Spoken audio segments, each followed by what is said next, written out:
everything that I have, I need to feel like I work hard for it. Na pinaghirapan ko siya. It doesn't sit right for me na binigyan lang ako. Barat ka ba? Hindi ako kuripot. I'm more intentional sa paggagastos ko. Known for approachable finance videos, let's welcome Nicole Alba. Gusto ko malaman, during your 20s, ano yung pinaka-stressful aspect ng life mo na nahirapan kang i-handle? Ako yung pagbabudget talaga. Managing finances is also a form of self-love. Meron akong personal finance system. Save muna, then invest, then spend. Usapang praktikal at madiskarteng galawan.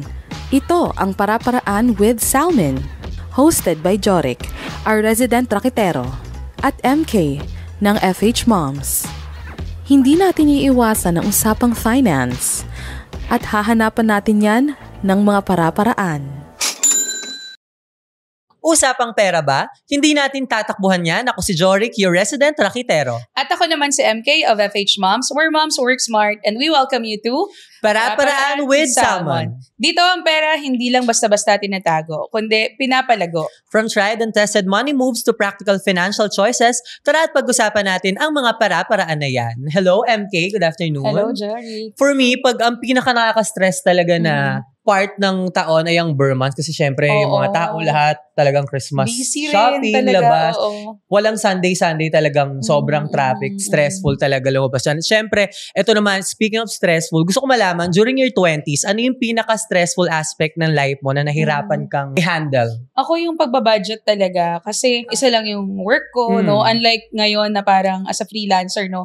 Aside from my main na client, meron pang iba, may time pa for other rackets. Pero kasi when you are working sa corporate, wala ka na talagang ibang energy for other things. Doon lang talaga. So, ibig sabihin, isa lang yung source of income ko noon.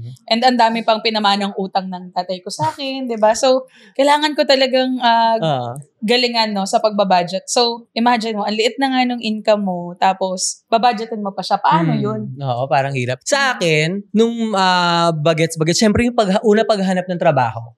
Kasi hindi ko alam noong time na yon kung alin talaga yung gusto kong gawin. Parang, ano ba, magko-call center ka ba? Magkatrabaho ka ba sa corporate? Or tutuloy mo ba yung pag-aaral mo? Parang more on decision making. Unlike ngayon na parang sobrang daming trabaho, tayo na lang din yung tumatanggi. Pero syempre sobrang blessed naman tayo for that. Pero at least somewhat figured out. Alam mo na yung gusto mong gawin, gusto mong i-priority. At syempre, marami pa tayong pag-uusapan ngayon at syempre hindi lang tayong dalawa magkasama dahil meron tayong guest na makakasama ngayon. Known for approachable finance videos, marami siyang natulungang Pinoy in understanding money better. Let's welcome Nicole Alba. Hi, Nicole. Hi, Nicole. Good Hello. afternoon. Bumati ka muna sa mga kasama natin ngayon. Hi, hello sa lahat na nanonood or nakikinig, no? Thank you so much, MK Jorik. Sobrang excited ako ngayong hapon na to, no? Yes. Alam mo, kanina na pag-usapan namin ni MK, marami na kaming nakasama at nakausap na guest dito. Pero ngayon excited ako kasi mostly content creators. Pero alam natin na mas kilala natin minsan ang mga content sa mga bagets ngayon na fashion, lifestyle, travel. Diba? Ikaw, bakit ito yung content na napili mo at ano yung nag-push sa'yo to do this? Ayun, so mahaba-habang usapan to. Go lang, we're willing to listen. Pero yung short version kasi nito is, sabi nila, kung gagawa ka ng content, it should be about something na para sa buong araw, hindi ka mapapagod na pag-usapan ito. No? And at the time yung nag-start ako, kasi pandemic yun, I was super interested in learning about finance. Kasi 20 pa lang ako noon. Kailangan ko na maging adult. Big girl na ako. Excited na. Kailangan ko matuto, no? So yun yung parang one of the important things that I thought is important to learn pag adulting na. Yun yung interested akong topic. So, nasawa na sa akin yung mga kapatid ko, mga kaibigan ko. Kasi, alam mo ba kung ganito pala sa mag-manage ang finance? Alam mo ba yung tip na to? Alam mo ba yung app na to? Parang, wala nang gusto makinig sa akin. So, before ka mag-content, yung mga tao sa paligid mo, nakakausap mo na about that topic? Oo. Kasi interested ka about hilig mo na talaga? Hilig na ako. Hilig ko na about it. Tapos, I wanted to share. Kasi, ang cool na natututunan ko eh. So, ayun. So nung naramdaman ko na, parang, wala akong nakakausap about this. And, mahilig din kasi ako mag-video. So ako yung tuwing pagbata or sa group work sa school, ako yung gumagawa ng mga video, ako nag-edit, ako yung nag-video record. So hilig ko na yun nung bata pa ako. And palaging naging bucket list lang sa akin to start a YouTube channel kasi marami akong pinanood habang when I was in my teenage years na ang galing naman ng mga creators na to. Gusto ko rin gumawa ng mga videos that inspire people because I felt really inspired watching the creators that I used to watch. So, nung nag-pandemic, nagka-oras, sabi ko, okay, marami na ako ngayong pinag-aaralan tungkol sa finance.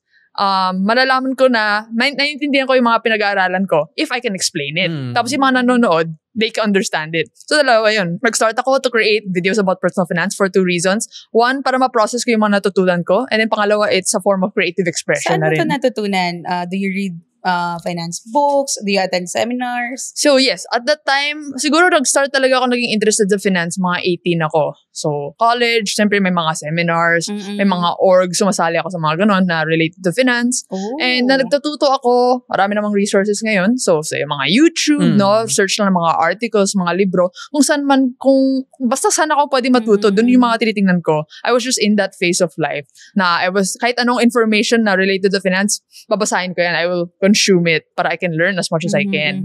So, ayun lang. And I guess at the time, nung nag-start ako, marami rin naghahanap ng ganong information. Talaga? Kasi at least dito sa Pilipinas, no, mas common sa ibang bansa na may mga finance creators na sila. Sa atin, wala pa masyado. Or kung meron man, kadalasan, masatanda na sila. OFWs, no? Nasa priorities na nila. Yung line of work nila. Yun talaga yun. Tapos, hindi rin ganun karami yung mga videos na tulad ng ginawa ko na mas bata, tapos nalagyan ako ng meme doon, may mga animations. Kadalasan kasi yung nakikita ko dati, parang PowerPoint presentation lang, tapos may Tapos may sobrang heavy siguro ng mga financial terms. Oo. So, I guess, naging patok lang sa mga tao na, oh my God, ito yung someone na mas bata, nagsastart pa lang sa kanyang finance journey. Relatable naman yung pinagsasabi niya. I'll watch that. Ibig sabihin, hindi lang mga Gen Z yung mga nanonood sa'yo. Oo. So, syempre, yung ako, tinatanong sa akin ng mga tao, kanino ka ba, para kanino ka ba gumagawa ng content? For me, I'm like, well, yung lagi kong ini-imagine is me, myself. Sino ba yung mga tulad ko, mga friend circle ko? Ano ba yung mga usual questions? Pero, since I guess may broad mass appeal yung aking mga videos kasi understandable, may humor siya, naging wide na rin yung audience. Kasi may nakababasa ko sa comments na 30s na sila, 40s. Yung nakakatuwa nga is, may binabasa ako, tapos nakalagay doon, hi, Nicole, 60 years old na ako. So this is the first time na nagbabasa ako ng mga information about finance na nag-i-enjoy ako. Sana nung bata pa ako, may mga ganong resources and na pero wala. And 16 pa lang siya niyan. Gusto niya na mag-learn 60. Lola. As in, lola na siya. Oo. I mean, expected ko naman na yung mga mas bata kasi gano'n ako mag-usap, no? Gen Z. Pero nagugulat ako na may mga nanonood din na medyo mas nakakatanda na nagbe-benefit pa rin sa sinasabi ko. So, inisip ko, okay, itong pinagsasabi ko, parang basic lang to eh. But it seems that kahit na medyo matanda na, hindi na bata, for them, this is already like a lot of new information na they never learned before. So, yun din yung parang push sa akin kung bakit ko pinatuloy yun. Galing naman ni Lola. Kaya nga, diba? So, sobrang natuwa ako. I will always remember that kasi screenshot ko yun eh.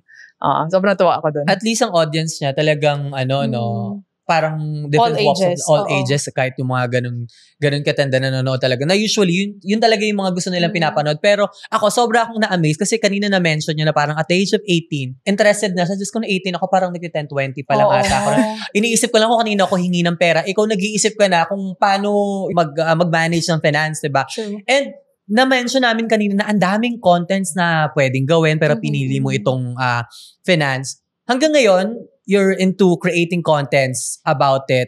Paano mo siya na-differentiate dun sa mga Gen Z content creators na, of course, alam naman natin, pag mga travel, fashion, lifestyle, mas yung engagement nila, mas malaki, mas malawak. Sumasabog talaga. Minsan, yun talaga yung target ng mga content creator na gusto nila, gusto ko mas maraming viewers, mas maraming ko mag-viral. Pero ikaw, nag-stay ka sa ganyang klaseng mundo and contents. Ano yung nakapagpayes sa'yo dito? Dahil feeling mo ba mas marami kang natutulungan tao, mas marami kang nai-enjoy mo siya? So, I think it's largely because ito talaga yung interest ko eh. No, even if no one was watching, I'm still gonna create content about it. Sabi nila, there's 2 types of rewards if you're a content creator, no? One is more of the process of doing it. So, pagka-create mo ng video, you pour so much love and heart into it, so much effort, tapos you have the finished product. That's a reward in itself. And I enjoy that so much. Yung pangalawa, yung is external validation. Kung may nanonood, may nagla-like, may nagko-comment, nagsasave. Yes. That one kasi, wala ka masyadong control. No, post mo yan, hindi mo alam kung may manonood, kung may makakita ng hard work mo. And mahirap kasi kung yung hinahabol mo yung pangalawa, yung external validation. Kasi hindi siya guaranteed. No, you post something, ang daming mong effort, walang nanood, edi sad ka. No, nakaka-drain. For me, I'm happy with the process. Sobrang enjoy ko talaga. Kahit, yun nga, walang nanonood, gagawin ko pa rin. And since by default, interested na ako sa topic na ganito, that's what I create content about. Though, hindi naman siya sobrang personal finance lang talaga. Because I believe na personal finance is all aspects of life eh. No, kahit na beauty influencer ka ba, kahit beauty influencer, fashion influencer, travel, lahat nun may aspect of finance. So I actually think it has mass like relatability kasi kahit anong aspect of life, kahit anong stage of life yung you're in, kailangan mo kasi marunong humawak ka ng pera. But for me, ayun nga, naging malaking factor na when I realized that so many people are actually benefiting from the content that I make. Na even until now, actually, medyo na-burnout kasi ako nung pandemic kasi todo-todo yung pagkagawa ko ng content. Tapos binuhos lahat ng energy. Oo, dami kong tulad nyo, diba? Raketera din kayo, raketero. Ganun din, ang dami kong pinagsabay. As in, estudyante pa kasi ako nun. Nag-internship din ako kasi gusto ko ng real work experience. Tapos gumagawa ng content. So, tatlo yung pinagsasabay ko. Ako lang lahat gumagawa. Di syempre, hindi naman ako superhero, no, na hindi napapagod. Pagod din ako. Kaya, maybe around 1 to 2 years, hindi ako nag-upload muna. I wanted to rest, recharge, and involve myself in other things. Para ano pa ba yung pwede kong gawin? But, ayun nga, at least recently, I realized na I really do enjoy creating content. And natutuwa nga ako Kasi, when I was super active with producing content no pandemic, wala man ako na-interact, sa bahay lang ako, diba? Sa kwarto lang ako nagagawa ng video, post, ayun, di marami akong ka-chat, ka-comment, pero it doesn't feel super real. Kasi lahat nasa computer lang. Pero until now, natutuwa ako, kahit na nasa labas ako, may mga nag-approach pa rin sa akin, like, oh, hello, Nicole! Or minsan din nila naalala anong pangalan ko. Sabi lang na, ikaw yung nasa YouTube, diba? I'm like, yes, ako yun. Tapos sinasabi lang nila na, oh, alam mo nung pandemic, nanood ako ng mga videos mo na may spreadsheet template ka or yung video mo about this na sobrang tumatak sa akin na until now, I still use yung spreadsheet na you shared or until ngayon. Kasi, nagulat nga ako dito sabi niya. Kasi pinanood ko yung videos mo dati, sinunod ko yung mga budgeting strategies mo, nakabili akong bahay. So, ayun, yung just realizing how much impact my videos has made on other people na only now ko lang na-realize kasi dati, sa bahay lang ako, hindi ko talaga nararamdaman, ano ba yung para saan ba yung mga videos na to? I enjoy it. But ayun. So, I guess that's why, to answer your question, no, Jorik, that's why I continue to do the things that I do. Kasi, of course, one, I enjoy it. But then also two, I realize people benefit from it. And for me naman, like the most important thing, I will continue creating videos if it benefits at least one person out there, no? And even for me, like, if it benefits me, I like the process of like, okay, mag-improve ako this editing aspect or gagalingin ko yung video na to. So if you watch my first video to my recent video, I really made it a point na tuwing pag-upload ko, may isang aspect ako ini-improve. Whether that's sound, sa lighting, sa something. Kasi at heart, creative din kasi ako. Ayun, maraming reasons. But I really enjoy it. Yung paggawa niya ng content, hindi siya katulad ng mga ibang content creator na ang target kagad magsumikat. Parang gano'n. Talagang she's enjoying lang kung ano yung ginagawa niya. Gano'n naman talaga. Yes, and yung passion. Doon naman mag-umpisa yun Parang swerte yan na lang talaga or bonus na lang kung sisikat, magto-trending, whatever. Sorry, I just wanna know, ano bang ang course mo? And ilan taon ka na ngayon? So, I'm currently 25 years old. Yung course ko nung college was political science. So, hindi siya related sa ginagawa ko ngayon. Nahirapan din akong todong-todo noon, pero natawid ko naman nung pandemic. Yung course ko. Like, kasi hinahanap ko talaga like, paano siya napasok sa'yo? Like, may background ba sa family? Into financing? Okay. Filipino-Chinese family. I come from a Filipino-Chinese family and then from a young age naman, diba, ganun din yung stereotype na yung parents ko, they've already instilled in me the importance of managing finances. Pero hanggang sa mga save your money, budget, kailangan sa sunod, marunong ka kumita ng pera, mga things like that have been instilled with me as I was growing up. But it also came from a genuine interest na I think yung pinaka-first na finance-related na seminar na akong inattendan, I was 16. So parang it was an event and I was just so, oh my God, ang daming concepts ko natutunan kasi it was about the power of compounding. Kung bata ka pa, this is really when you can maximize the most, the powerful advantage that you have, which is time. Time yun kasi bang bata ka mag-start, mas malalayo na yung marating mo in like how many years, no? family, partly my family influence doon, but really more of a genuine desire na, well, whatever it is that I wanna do, kasi multi-passionate ako, marami akong gustong gawin, marami akong pinagsasabay. Basta lang, ayaw kong mamablema sa pera. So, doon talaga nag-start kung bakit 18 na. Hindi ko masyado alam kung anong gusto ko talagang gawing career or maghintay pa ba ako ng 4 years bago akong humanap ng trabaho. No, I wanna do it now. I wanna learn ano pa ba yung pwede kong pagkakitaan kahit estudyante pa lang. I wanna learn the skills. I wanna learn how to manage my money para pagka-graduate ko, medyo set na ako, ready na So, ako. kumbaga nagre-ready ka pa lang during the time, pero wala ka namang financial na struggles, no, nung around 16 years old ka? Or meron na rin ba? I'm very fortunate na I come from a family where the financial struggle was not felt. My parents kasi are very entrepreneurial and ngayon lang kami, parang we talk about it like growing up. Never sa my relatives ko nakita na someone was employed. Parang everyone has been entrepreneurial, may sariling business. So yun din yung parang what I grew up to aspire for na. Gusto ko magkaroon ng sarili kong business. Pero ang hirap talaga nun kasi kami, tatlo kami magkakapatid actually. And when I was growing up, palaging, yung bata ko, wala kaming mga yaya or anything like that. Palagi akong sinasama ng mama ko. Doon ako, nagbabantay ng tindahan. Galing. As in, nung bata ako, doon ako natutulog. Ikaw yung taga-abot ng sukli. Charot. Oo. Kasi yung dati, binibenta namin is actually mga electronics ng PlayStation, DS. So, natutuwa yung mga customer na, oh my God, di man akong anak na kasing age mo. Ano yung mga games na dapat lagyan natin sa DS niya, sa PSP. So, ako yung doon, buong araw ako yung nag-download doon ng mga games sa memory card. Ako yung nagsisale stock na, kung gusto mo, ito yung mga package namin. Ganun. So, I really learned the value of hard work na hindi lang kung saan-saan nanggagaling yung pera. My parents have always made me work for the money that we have.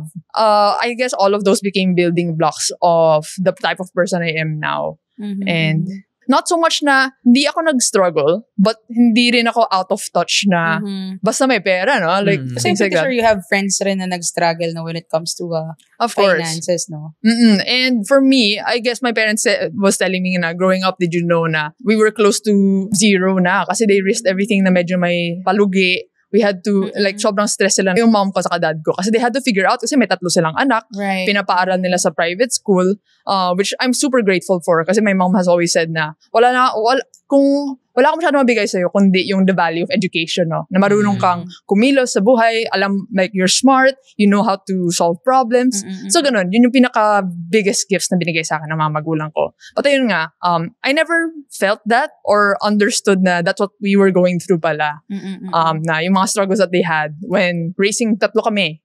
So, ayun. Tapos ako rin kasi yung panganay. So, ako yung parang naunang naging mulat na, oh my God, parang nakita ko yun na naghihirap yung mga magulang ko, na sobrang late na di namin sila masyadong nakikita kasi syempre kumakayod. Exactly. Kumakayod sila. Not so much a struggle, but it is something na that became key into the type of person I am. And ayun ngayon, not only on my friends na, syempre pag bata, parang pakalaro lang na may mga tao, diba? But as soon as you get older, you realize na some people are a bit more well off than you, mas comfortable sila, or some naman are not as well off. So you've developed that sensitivity. But also through my content, ewan ko, I guess with influencers, content creators, meron kang nagde-develop na para social relationship na feel mo kilala mo yung content creator na to kasi nanonood ka ng mga videos niya. So marami rin ako nang receive na message of people na mini-message nila ako tungkol sa talang buhay nila, no? Nag-share na. Nag-share sila. Yung lahat ng problema nila sa buhay. Ganun kasi pag nakaka-relate yung audience mo sa'yo. True. Very comfortable sila to share. So, paano mo na-manage yung mga ganong klaseng mga messages sa'yo ng mga true. I actually enjoy interacting with my viewers, no? And I really made that a point na from the start, meron kasi akong Discord server nung pandemic, siyempre. Tapos doon ako tambay. So, nag-share lang ako ng Discord server link sa aking channel. Tapos, people would just join. Siyempre, wala pa malamang tao, pero it slowly grew. So, 10, 20, tapos tuwing every night, naglalaro lang kami ng mga Among Us. Yun yung time na yun eh. Nag-movie, nag-chat lang. Tapos nakilala ko rin kung sino ba yung talaga nanonood ng videos ko. Kasi when you see the metrics, no, like 100,000 views or 10,000 views, it doesn't feel real. Pero for us, for example, ilan tayo sa room na to, that's already people who watched your content. No, it doesn't matter kung isang view lang yan, 10, 20, 100. That's one person who chose to spend their time, papanoorin nila yung video mo and listen to what you have to say. And that's something that I super value. Until now, like, people share me their wins, syempre yung mga kanilang losses din, yung struggles nila. So, from that, I kind of like also figure out what other content can I make na useful sa mga taong nakakausap ko. Kasi yung mga iba, syempre, it's been 5 years since I started uploading. So yung mga iba nag-share na rin sila na graduate na ako. Alam mo dati nung nanonood ako ng video mo, ito yung situation namin parang nahirapan kami, but I was able to help my parents. I was able to do this na mag-racket just because I watched your videos. It makes me super happy and sobrang honored ako na I was able to at least have impact in their life na maybe like from one video medyo na konting nag-change lang ng direction yung buhay nila. So, I'm not saying na ako yung reason kung bakit gumanda yung buhay nila. Still, me along with other creators, no, just the responsibility, the content na pinoproduce mo na people really will get affected by what you put out there. So, the best you can do is kind of take that responsibility of how people will probably react to your content. And for me, I choose na my sense, actually practical yung the content that I make. No? Baga ma-apply talaga nila ma-apply sa talaga life nila. That's super important for me na hindi yung content ko, I always make it a point na hindi lang siya yung may masabi lang ako sa video na para lang may ma-post. No, always at the end, I always stress na, okay, paano mo ba ma-apply yung lahat ng pinanood mo dito? Or ano ba yung key takeaways? Why is this important? Ano yung mga 3 steps? Or ano yung mga immediate things that you can do after watching this video? Because that's important for me. Kaya, enjoy ko rin na long form siya. So, marami kang oras to kind of like tell your viewers na what you have to say. Pero ngayon, magiging popular yung mga short form. So, ayun. So, that's a new like experimental content format naman for me. Marami ba sa mga young viewers mo na vocal sila sa comments na sinasabi nila na nahihirapan sila with their finances, no? At talagang nag-struggle sila with it? For sure. Hindi lang sa bata. Kahit matatanda, no? They say their struggles, whether that's in messages or in comment section. Meron nga mga iba, mayroong, I'm a delivery rider, ma'am. Ganito po yung kinikita ko. How would you say na i-manage ko yung pera ko? For someone who's like 20, 21 years old, that's a lot of responsibility. So, kinabahan din ako dun sa line of work nila, no? Parang ako kasi pag may mga nagtatanong sa akin about job kasi in our community naman, we teach about online jobs. So, pag nagsasabi sila ng struggles nila na never ko namang na-experience, parang nahihirapan ako magbigay ng advice, diba? Oo. So, for me, I'm always on the point of, hindi siya super personalized and what I say in my content doesn't mean lahat yun dapat i-apply mo, ito yung tama.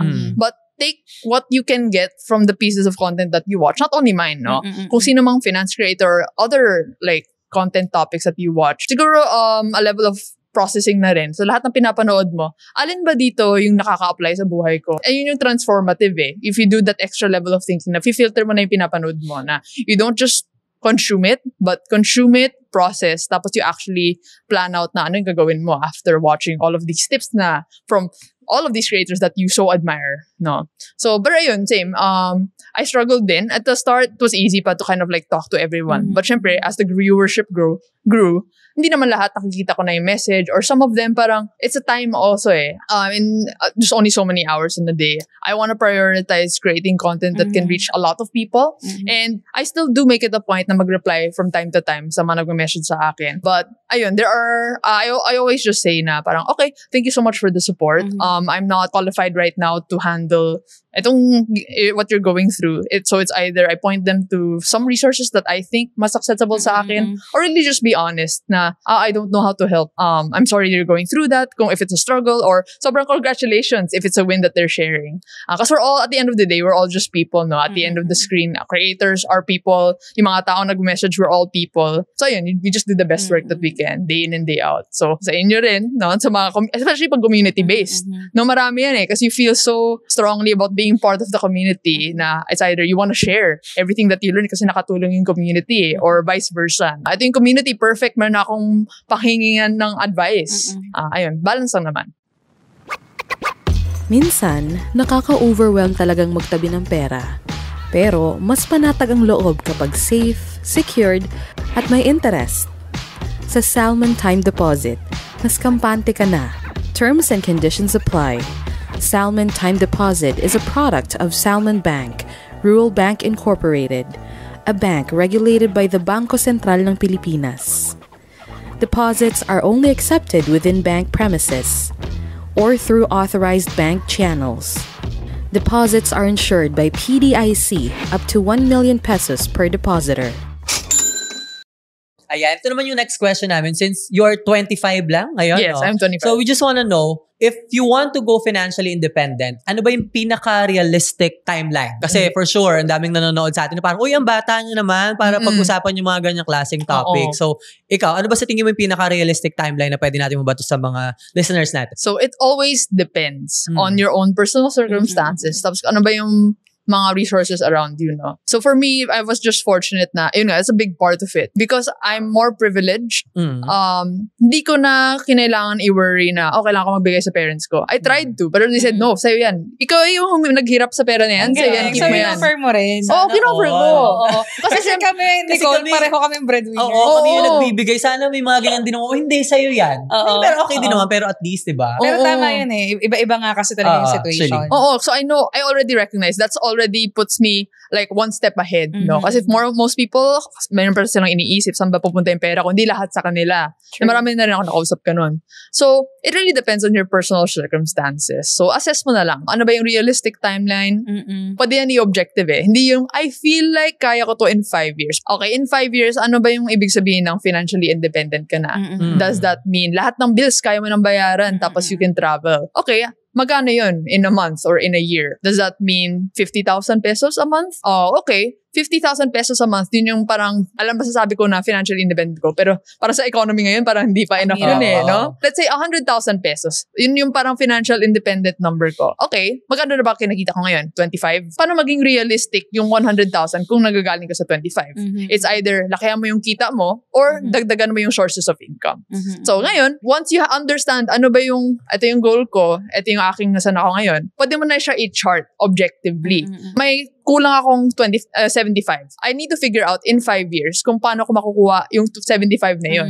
So ayun, pwede ka nang gumawa ng timeline. So ano ba yung timeline na yun? Siguro the next 6 months maghanap ako ng job, lilipat ako, o mag-start ako ng business, tapos maybe in the next 1 to 2 years, dapat yung maging ganitong sustainable na. Siguro by next year, pwede ko nang gawing 50 yung income ko. So dun ka maging realistic, no, yung timeline with mo. Your timeline. Oo. So, marami kasing parang, alam mo, mga kabataan na pressured sila because, ayan nga, dahil nauuso na rin yung freelancing, content creation, and other income source, no? Right. Parang pressured sila with their other peers na kumikita na ng ganito. And then sila, nag-aaral pa lang, o kaya ganito pa lang yung ginagawa nila in life. Iba talaga yung pressure. So, I'm pretty sure sila, nag-iisip sila, ano kayang year yung parang masasabi ko naman na, okay, while doing this or while studying o kaya after college, dapat ganito-ganyan na.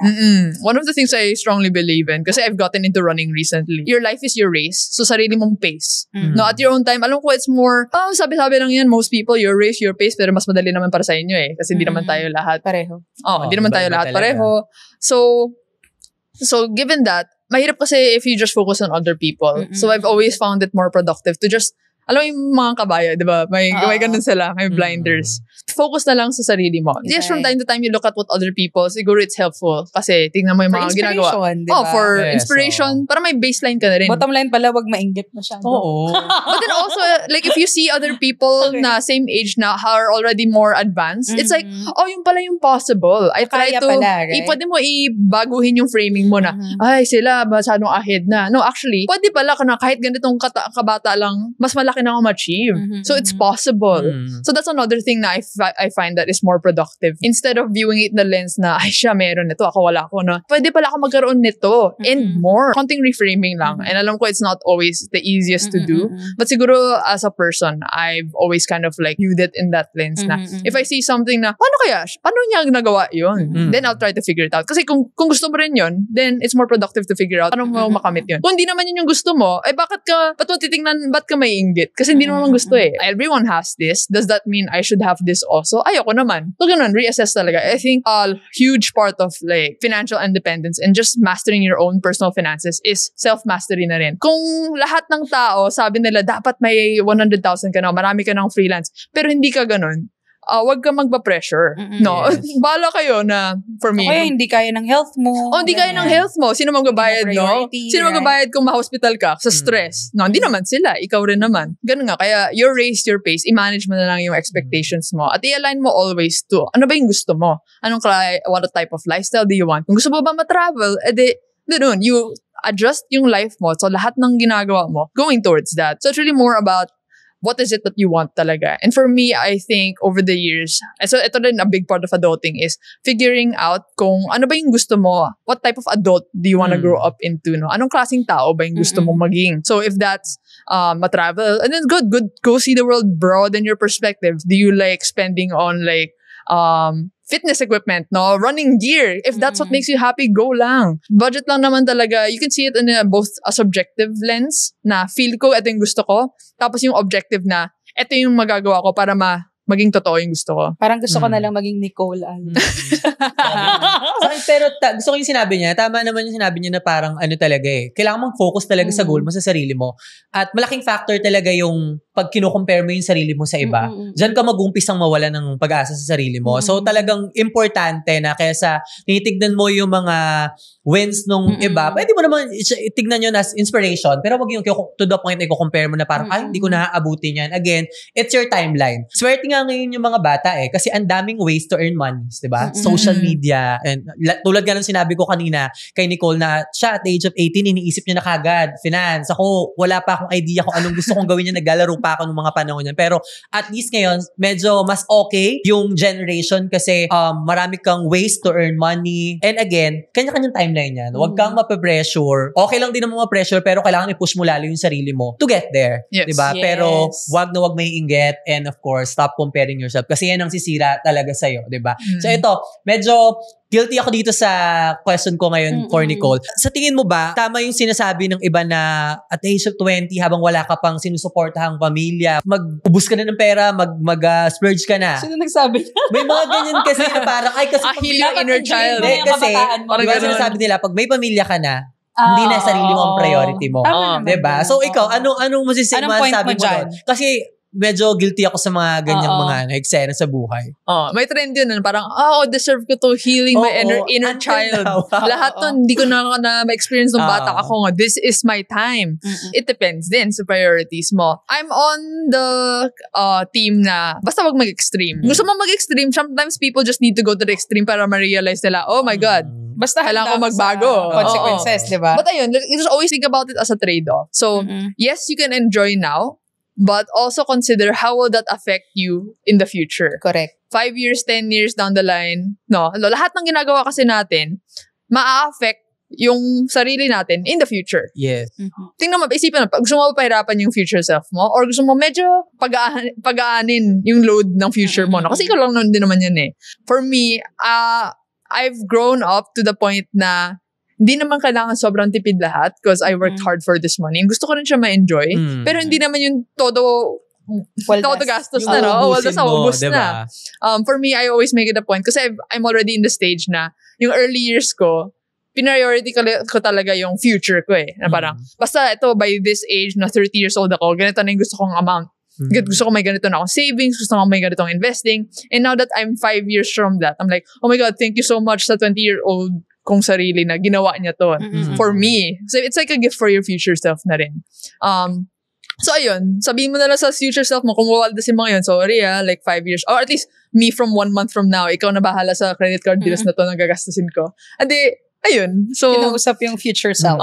Balance rin yan I guess, personal finance, managing finances is also a form of self-love. No? Like, kung gaano mo kamahal yung sarili mo, or how much stress you want to subject yourself, or how much you believe in yourself na ipupush mo talaga. But then also a form of love sa mga taong around you. Ayaw mo naman maging pabigat, or maybe gusto mong, you want to lift other people up around you na gusto ko, for me, important for me na ayoko maging pabigat sa parents ko. Ever. Na, syempre, tumatanda rin sila. Marami rin sila mga health scares. So, it's my time naman. I told myself na, right now, hindi sila humihingi, but di naman sila forever na malakas, no? So, magsasave lang ako something for them para in the future, kung kinailangan man nila, ready ako. Ilan taon na ba sila?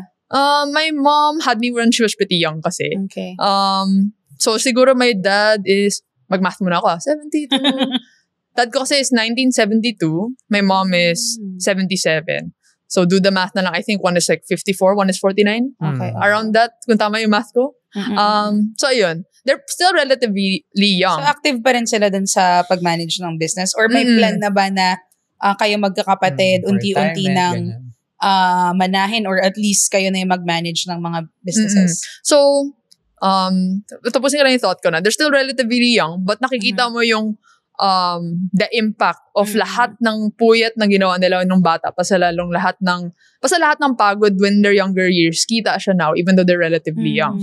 But then, on that note, parang for us in the family, I always make it a point na sa kanila yon. So lahat ng pera niyo mom, lahat ng pera niyo mama, papa, sa iyo yan. I'm doing my own, I want to build my own empire. So wala akong hiningi sa kanila, but just saying na, okay, kung kailangan, may need kayong help, I help them naman.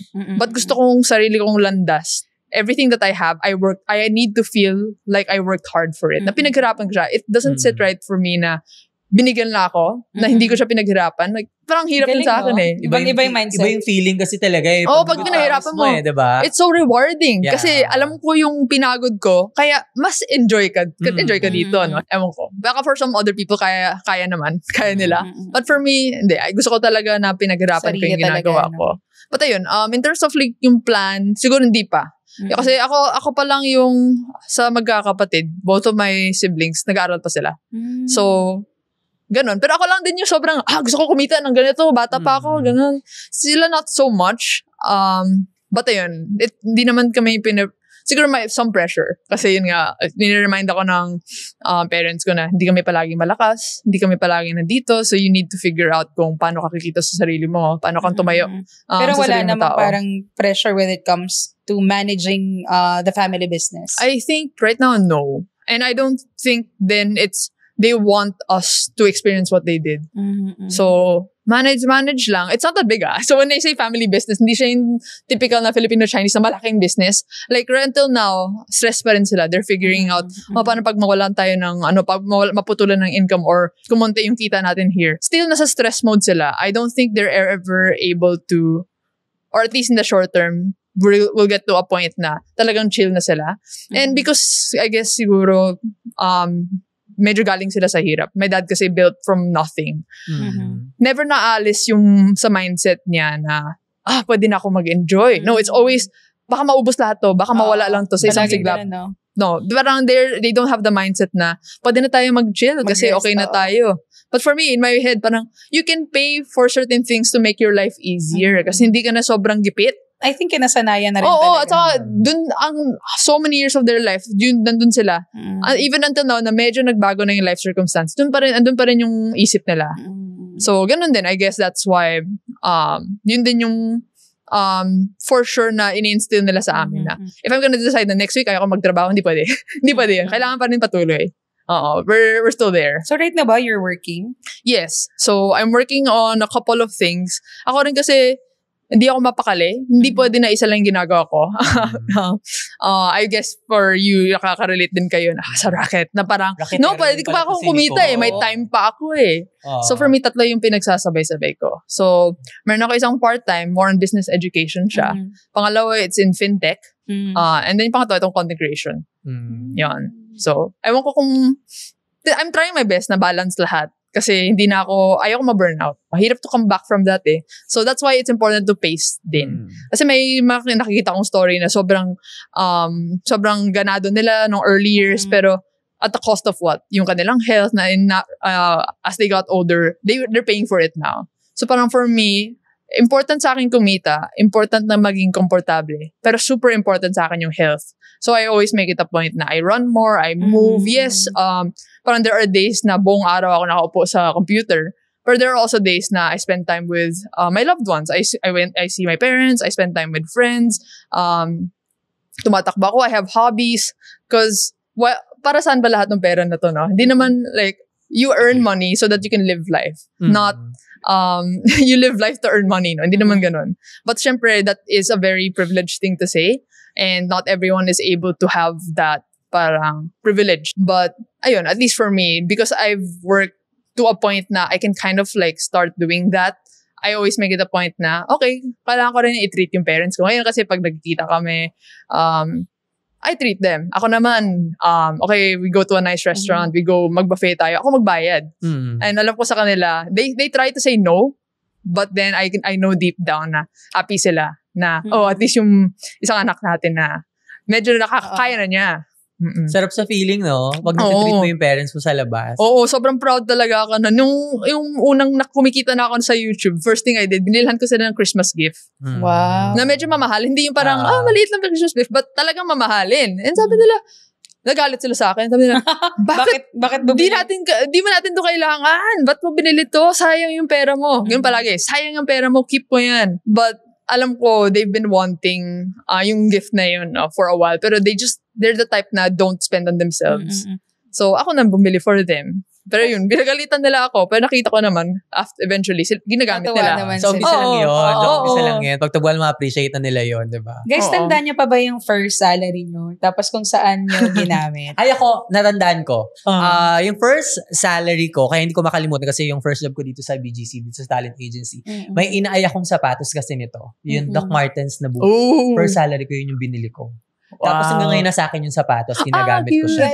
Kasi ewan ko pero sa akin kasi nung time na yun, dahil first job ko, wala pa sa akin wala pa sa mindset ko yung mag-invest, mag-save, ganyan. Parang ang akin, nandun ako sa point na you only live once. Ganun. Kasi bata ka pa, first job mo. Hindi ko alam kung tama yung mindset na yun. Pero sa akin kasi, nung nabili ko yon dahil inaay ko siya, yun naman yung parang, nilook forward ko nung first month ko to, first salary. Gusto ko na may titignan ako everyday pag nabili ko to. So, yun, parang salary ko nun, I think, dahil 15-30, I think, mga nasa 10K or 9K. So, bumili ako ng sapatos na worth 7K. Ang tapang ko, diba? Tapos 15 days, yun, kape-kape. Kape-kape, may dala kang 3-in-1, tapos sa pantry. Pero at least, nakuha ko yung goal ko dun sa first salary ko. Ikaw, natandaan mo pa. Ako as a breadwinner, and baon nga kami sa utang, binigay ko talaga yung buong sahod ko sa papa ko. Naku, pasensya na po sa parents ko. Hindi ko naisip yun. Pero kasi, yun nga. Pero after naman nun, yung first na item na binili ko is phone pa rin. Paggamit ko naman din sa parang pang-trabaho din, diba? Pang-trabaho pa din, ganun. Ikaw, Nicole, tanda mo pa ba? Yung first, kasi hindi ko alam kung ano yung i-consider ko as my first salary. Kasi di ba nung racket? So may kinita ka dito, kinita ka doon. Yung pinakamalaki mong kinita tapos may binili ka. Ay, gusto ko yan. Yun talaga yung parents. Yung unang malaking kita, as in, diba? Paano ba yan, Jorik? Sorry. Actually, ngayon bumabawi naman ako sa kanila. Bigay ko sa tatay ko yung Doc Martens. Wow. Sige, yun talaga, yung... Oo, sila yung inuna ko, as in, kasi for me, matipid ako sa sarili ko. Para mahirap sa aking maglabas ng pera. Pag for me, it's hard for me to justify. Pero, oh my God, like, talagang... give ako pag sa mga people around me, yung mga kapatid ko, nililibre ko, ano gusto mo? Pag mo kami kalimutan Pero for yourself, meron kang naisip o naalala na binili mo for yourself na naggaling mismo sa solo living ka na ba ngayon? Ngayon, oo. Okay. Yes. Pero, siguro yung big expense ko, kasi pandemic, wala naman akong ginagastusan nun yung kumikita ako. Doon ka bumawi? Bumili ako nun talagang camera. Yung camera. As in, kasi yung ginamit ko, when I was making content, my first 28 videos, phone lang yun. Talaga? Cellphone lang yung gamit ko nung YouTube ko. Yeah, but I would buy things for myself naman eventually. Ayun, may liga ko sa watch. So, ito right now. Ito, for example, I bought this for myself. It's one of the bigger expenses sa akin na no, I want this to be a milestone na palagi kong matatandaan kung gaano kalaki na yung pinaghirapan ko. No. So, this is a reward for myself. A watch. Barat ka ba? Barat sa pera? I mean, hindi ka talaga gastador? Hindi. How about travel? Mahilig ka? Hindi din. Lagot ka kay Jorik, ino-audit ka na. Hindi kasi lifestyle check. Hindi kasi iniisip ko na parang okay about sa pera yung mga contents niya. Tapos, raketera din siya. Ako naman, niya. Yung parang pagpapalaki ng parents niya sa kanya, yung parang binabantayan tulog, ko. No? Oo. Talagang na-embody niya yung, yung siguro yung mindset ng parents. Kasi feeling ko kung nasa katayuan niya ako na at the age of 20, kumikita na. Party tayo, girl. Baka lasing ako ngayong oras. At least, yun yung maganda. Ayun yung nagugustuhan ko sa generation ngayon eh. Bukod sa, karamihan sa mga kabataan ngayon, nakapagsabay nila yung nag-aaral sila, tapos rumarakat sila. Kasi again, ang dami yung ways to earn money. Natututunan na nila kung paano mag-handle talaga ng pera. Na sana lahat, matutunan yun kasi mahalaga na sa umpisa pa lang ma-realize mo na yung importance, yung kung paano mag-budget at yung value talaga ng pera na hindi talaga siya ganun kadaling kitain. At again, mahirap kumita ng pera pero maraming ways, of course, to earn money. So, dapat talaga i-keep, alam mo yon, at pag-isipan bago mo gastusin, syempre. Kasi yun yung mga hindi ko natutunan nung medyo bata-bata ako. Ngayon pa nga ako nag-umpisa sa mga Kumbaga excited kasi tayo dahil nga galing sa walang-wala, Yes, tapos actually. biglang nagkaroon. Parang gusto naman talaga natin ma-enjoy. Mabagal na ba ang work device mo? Baka upgrade lang ang kailangan. With Salmon Product Loan, available via Loan Online and powered by the Salmon app. Abot kamay na ang gadget na kailangan mo. Terms and conditions apply. Salmon Product Loan is a product offered by SunPrime Finance Incorporated via Loan Online, a licensed financing company regulated by the SEC with CA number 1241 and CR number CS2019-16698. Dahil dyan, itotodo na namin ang lifestyle check namin sa'yo. Okay, sige. We wanted to parang have a better idea lang ano yung mga pinagkakagastosan mo, paano ka nagde-decide kapag bibilihin mo na ba to for yourself, for your family, o kaya kahit sa bahay na lang since you're solo living. Sa perspective ng isang financial content creator. Siguro kasi hindi rin ako masyadong matravel kasi kaka-move out ko pa lang. Siguro late last year. So ngayon ginagamay ko pa kung magkano ba talaga ang cost for living alone. And oh my God, ang mahal siya. Oh my God. Like, alam ko, alam mo yung nasa bahay ka na, okay, gamit ka ng tissue dito, gamit ka ng juice dito, inom ka dito. Pero nung ako bumibili, sabi ko, parang hindi ko naman kailangan na mamahaling brand. Itong shampoo, okay na to. Itong sabon, okay na to. Or may pupuntahan ako ng event, kukuha rin ako ng pagkain doon. Parang hindi na ako magluto, hindi na ako mag-grocery. Ngayon ko palang nafe-feel na ang mahal pala mag-solo living. Ang yabang ko noon na, oh yeah, just budget guys. I'm feeling it, I'm like, anong budget guys? Sa presyo ng kuryente ngayon, sa presyo ng bilihin, it's not that easy. Baka yun din yung reason kung bakit di ako masyadong nag-travel. Kasi I'm trying to stabilize muna. Pinagplanuhan ko talaga siya na that entire, yun nasa bahay pa ako, alam ko na magkano yung savings ko. Okay, projected. Magkano yung gagastusin ko naman? 20? 30? Okay, magtayo tayo ng funding para in 6 months, di ako ma-stress. No, I don't know. Lang daming uncertainty. Baka biglang may paggastos dito, paggastos doon. Dapat sure ako. How I prioritize, how I decide ano yung ba isuspendan ko. I'm the type na matipid ako na yung mga maliliit na gastos anik-anik dyan. Hindi ako ganun. But I do buy, I splurge if naintindihan ko para saan to, yung practical usage of it. For example, ngayon kasi nag-film na ako content, I'm also like trying to make a studio. Na maliit na studio, may mga equipment ako. I research, ano ba yung mga kailangan ko dito? I know I'm okay to spend a large amount if na-rationalize ko siya sa utak ko na para dito to. Hindi ako kuripot. But I'm more intentional sa paggagastos ko. But as I was saying kanina na iniisip ko rin, how will this affect me in the future? No. Kaya ko ba na, okay, bilhin ko siya with credit card right now. Will I be able to pay for it next month? Especially kasi living alone ako. Okay, may kuryente na papasok ngayon. Kailangan ko mag-grocery. Kailangan ko, may aso din kasi ako. Oh my God. Nung in-adopt ko yung aso ko, rescue siya rescue. Nagsilabasan yung kanyang sakit in the first month. Ang dami kong ginastos sa kanya. Kala ko dog food, mahal okay pa na to. Mahal pa naman ng vet, no? Oo, sabi ko, okay, dog food, okay na yan. Ready na. Kami for how many months? Hindi, ang daming gastos kasi rescue siya. So mga things like that. I plan for everything. But for everything I don't plan, I have a plan for that also. No. Interesting. Oo. Paano yun? Na parang, okay, lahat ito, alam ko, this might happen, may pagka-emergency dito, maybe my health, meron ako sa dog, meron ako sa parents. But yung lahat ng hindi ko iniisip ngayon, meron akong nakatabi dyan. Just for that. Para in case right now, ano yun? Parang curious ako to. hindi ko pa nagagamit, thankfully. Kasi I think lahat naman planado. Anything lang na pwedeng mangyari. Which is, pero hindi mo naman siya parang tinatodo isip and all. Basta, hindi naman. Basta meron.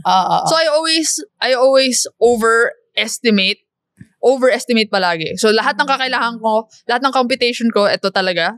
But let's make sure ganito na lang. Para hindi ako ma-stress. Or yung gastos ko, I think ito lang naman. No, actually, I'll account na baka gumana ito yung gastos ko. So that's how I plan. I've gotten to a point na nag-stabilize na naman yung gastusin ko as someone who's living alone. But when I first moved out, kala ko lahat planado na kailangan ko pala mag-buy ng appliance dito or kailangan ko palang, ay, wala akong shower head. Ay, nasira ito. Ganun. So, mga repair din. Oo. Pasok siya din sa emergency na mga. So, I always make it, I come from a lens na, okay, open mind, hindi ko lahat alam na mangyayari ngayon, observe lang muna. Ano ba yung hindi ko muna lilimit sarili ko. 1 month, 2 months. Kung gusto ko kumain sa labas, go. Kung inaaya ako, go. Observe lang muna. Ngayon, I will collect data. Mag-collect ako data in like 2-3 months. Gano'n kadalas ako lumalabas. Na hindi ko pinipigilan sarili ko.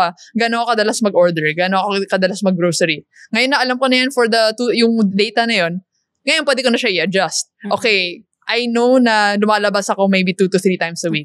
Is that okay? Kailangan ko bang i-reduce or increase? Pag i-reduce ko siya, sana ako magkaroon ng mas maraming pera. Or kung gusto ko talaga lumabas 2 to 3 times, what else can I adjust? Lahat ng subjective, nakala natin, lahat feeling lang, hindi ko makontrolado to eh. May katumbas siyang objective.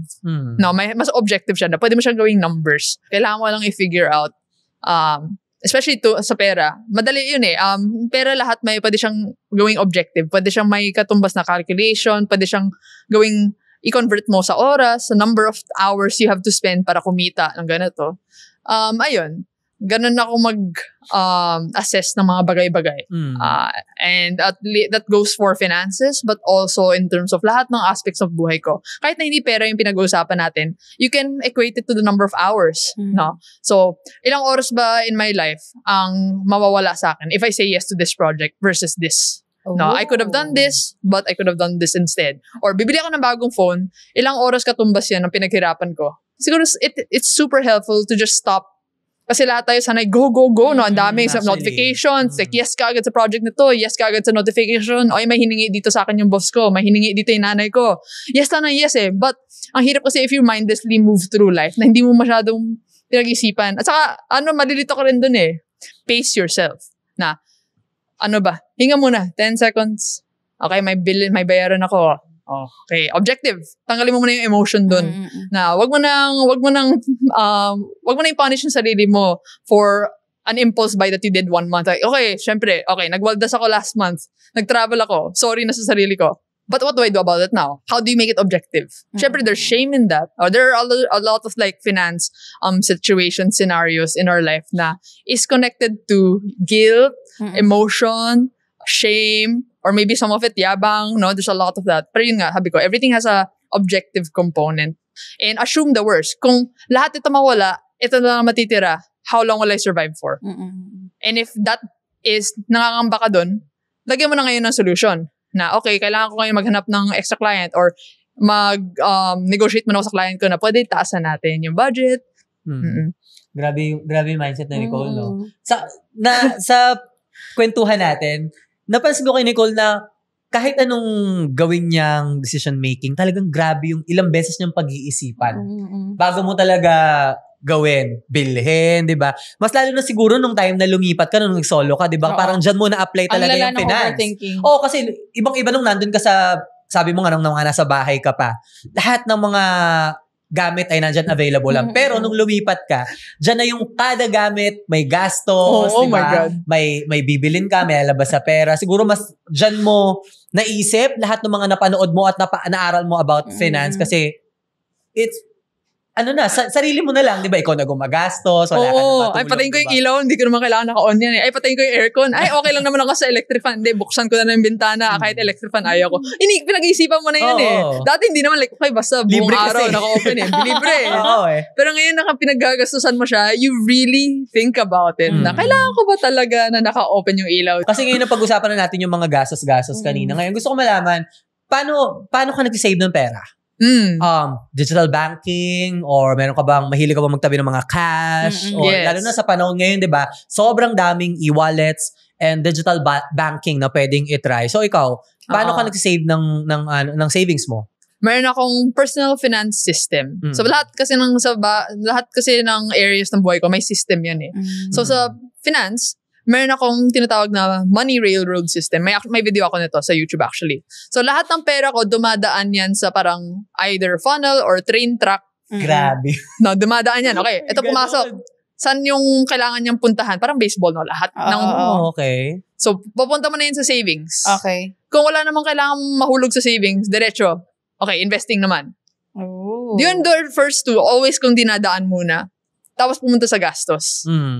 And then, kung anong last, yun na yun. So, save muna, then invest, then spend. for some people, hindi kaya, syempre, kulang, sagad na, wala ka lang savings, mag-invest ka pa, no? So, ganun lang yung system ko. But, for you, it's a matter of priorities kasi, for me, ganun din. If I think about anong decision na to, ano ba yung pina-prioritize ko? Tapusin ko muna yung emergency fund ko or bilhin ko na yung sapatos na to? Kung okay na naman yung emergency fund mo, pwede mo na bilhin yung sapatos mo. Pero kung importante talaga sa'yo, buuhin yung emergency fund mo, edi dun dapat, your actions should reflect your priorities. For me, importante sa akin always na hindi ako mangangarag when time comes na may magkaroon ng emergency. Importante sa akin na I feel chill about it. Yes, emergency, hindi ka na nga makapag-isip rationally about this emergency tapos maano ka pa sa pera. So for me, my actions, yung aking system, kung saan dumadalo yung pera ko, it reflects that. So that's why, una savings muna, tapos invest. Kasi importante rin sa akin na yung pera ko, maging productive siya kahit na hindi ako nagtatrabaho. So, how does that mean? What does that mean? Ano yung productive yung pera mo? Kumikita yung pera mo para sa'yo. No? I guess, mas common na yan eh. But, yes, digital banks, you can look at the different investments, no? Ano ba yung interest rate? There's a lot of concepts na I think everyone needs to know when managing your finances. But, gawin natin basic. So, yung pera mo, okay, may 1,000 pesos ka ngayon. Siguro, pagkatapos mo gusto mong i-save of that 1,000 pesos, pasok muna 200 pesos sa saving. Maybe 100 pesos yung pwede mong i-invest. Tapos lahat na natira, panggastos na yun. Ano ngayon natin sa 100 pesos na yun na investing? Paano mo na siyang patubuin? So, doon ka na maghanap ng option mo.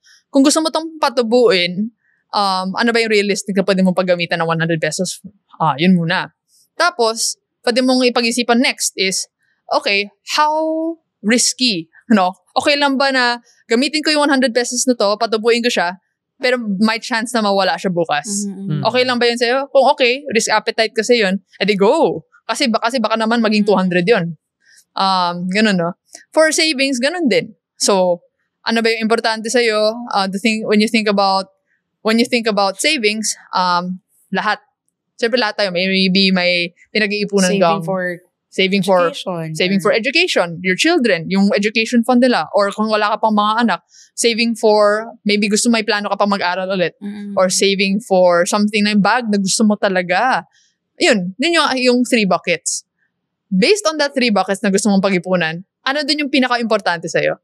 Anak mo. Or hindi naman sobra, nagtatabi kami para sa anak mo, medyo okay naman, kalahati na sa goal mo, but maybe mas pwede mong papuntahin sa bag mo kasi reward yourself naman para mas mag-go-go-go ka pa sa pagkayod, no? So, ganun din. Systematic yung pag-aisip ko when it comes to saving, when it comes to investing, when it comes to budgeting, lahat ng bagay-bagay. Ayun, ganun ako mag-isip. Grabe, after this talk, alam mo, Nicole, parang hindi na lang dapat, finance yung dapat about life na. Pwede ka ng life coach sa, grabe ka mag-advise, grabe yung mindset mo at the age of 25. Parang hindi lang finance yung natakal natin. About life in general. So feeling ko, it's about time para expand na yung contents mo. Bakit pwede kang... Tama yung comment sa kanya nung, audience niya na sana na-meet siya, nung mas maaga pa. Bagets. Ako ngayon na nasa 30s na, parang siko, ay, sana may ganito na akong napapollow nung early 20s. Oo, saka parang naisip ko nga yung sinasabi niya na yung planning, yung sistema, yan yung minsan kulang sa atin, diba? Lalo na pag nakahawak na tayo ng pera. So, at least na-discuss natin yan. At again, Nicole, saan ka ba nila pwedeng i-follow? For sure, maraming interesado sa mga viewers at listeners natin after this topic. Ayun, salamat. So, on my YouTube, yun talaga yung main platform ko. Nandun na rin yung karamihan ng videos ko. It's just Nicole Alba on YouTube. Pero meron din ako sa Instagram and TikTok. Pero nakalink naman yun sa YouTube ko eh. So, ayun. You guys can just search Nicole Alba. Pero, just be careful kasi maraming mga impersonators, fake accounts ako. Make sure na lang yung pinapanood mo is talagang ako. Sobrang malaking problema ko yan ngayon kasi maraming mga... Siyempre, nakikita ng mga tao na, oh my God, believe na believe talaga yung mga tao so, kay Nicole. Gawin nating fake account, tapos sabihin na, let's pretend to be her, mang-scam tayo ng tao. So, ayun, parang nakakainis lang. Nakakasad lang, no? Oo, but Ayun, YouTube talaga, Nicole Alba. Tapos, meron din akong TikTok, Instagram, may Facebook din, pero hindi ko masyadong ginagamit. Ako na lang pupunta sa inyo. Yung aking videos na lang darating sa feed mo. Thank you so much, Nicole. Thank you so much also. Okay. Ayan. Sana marami po kayong napulot na para-paraan ngayong araw. Once again, ako po si MK of FH Moms. At ako si Joric, your resident rakitero. See you next time sa Para-Paraan kung saan ang usapang pera ay hindi natin tinatakbuhan. Bye guys! Trying to get ahead in your finances? Or just curious about practical ways to handle your money? Debate, Para-Paraan with Salmin highlights those conversations. Para may baon kang mga para-paraan by the end of each episode. Kaya, don't miss out. Follow Para-Paraan with Salmin everywhere for more tips and content like this. Sabay-sabay nating hanapan ng para-paraan ang usapang finance. Kasama sina Joric, MK at ating guests. Mag-follow at subscribe sa aming YouTube, Spotify at iba pang socials para hindi mahuli sa susunod na episodes ng Para-Paraan with Salmin.